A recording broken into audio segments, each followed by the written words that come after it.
नमस्कार शेतकरी मित्रांनो, जय सद्गुरू मित्रांनो. जे काही सोयाबीन कापसाचं अनुदान आहे त्या संदर्भात एक अपडेट असा आहे की आत्तापर्यंत 24 लाख शेतकरी अजून हे अपात्र आहेत म्हणजे 24 लाख शेतकऱ्यांना मदत काय मिळणार आहे ते संमतीपत्राविना त्यांचं जे काही सगळ्या गोष्टी या पेंडिंग आहेत.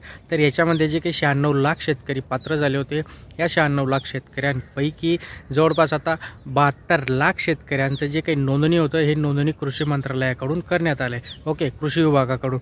आता जे काही उर्वरित शेतकरी आहेत, या उर्वरित शेतकऱ्यांचं का होत नाही आहे या संदर्भात आता कृषी विभागाकडून एक माहिती प्रकाशित करण्यात आली आणि त्या माहितीमध्ये त्यांनी सांगितलं की जे काही 72 लाख शेतकऱ्यांच्या नोंदणी झाल्या होत्या त्याच्यापैकी 52 लाख शेतकऱ्यांना ही मदत मिळाली आहे. आणि जे काही वैयक्तिक खातेदार होते, वैयक्तिक खातेदारांची देखील 97% लोकांच्या अकाउंटमध्ये पैसे डिपॉझिट झाले. उर्वरित जे काही 3% शेतकरी आहेत, हे 3% शेतकरी आता जी आचारसंहिता आहे, आचारसंहिता संपल्या त्यांच्या अकाउंटमध्ये हे पैसे डिपॉझिट करण्याचं शासनाचं नियोजन आहे. म्हणजे जवळपास 100 कोटी. त्याच्यासाठी फक्त जे काही 3% शेतकरी आहेत त्या 3% शेतकऱ्यांना, म्हणजे जे काही 3% वैयक्तिक खातेदार आहेत त्यांच्यासाठी हे डिपॉझिट करण्यात येणार आहे.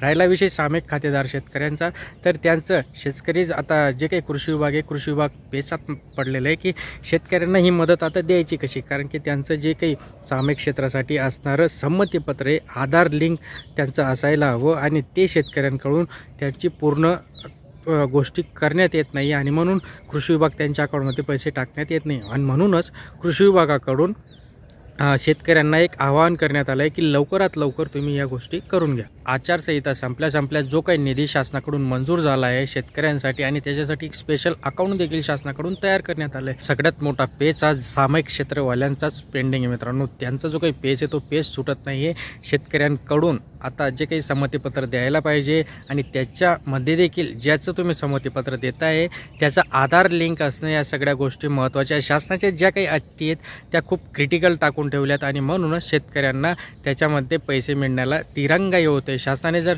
स्पष्ट सांगितलं असतं की ठीक आहे, सामायिक खातेदार जरी असले तुम्ही संमतीपत्राची काही गरज नाही, तुम्ही ऑनलाईन ज्याचं नाव तिथे टाकणार आहे त्याच्या अकाउंटमध्ये जर त्याचा आधार संलग्न असेल तर त्याच्या अकाउंटमध्ये पैसे डिपॉझिट होतील. पण संमतीपत्र पाहिजे, बॉन्ड पाहिजे, या सगळ्या गोष्टींमुळे अनुदान कुठेतरी आपलं अडकलं आहे. शेतकऱ्यांना विनंती आहे की त्यांनी लवकरात लवकर आपलं संमतीपत्र आणि ज्या काही अटी पेंडिंग असेल त्या सबमिट करून द्या मित्रांनो, जेणेकरून तुम्हालाही ते अनुदान मिळेल. अशाच माहितीसाठी सबस्क्राईब करा, लाईक करा, शेअर करा.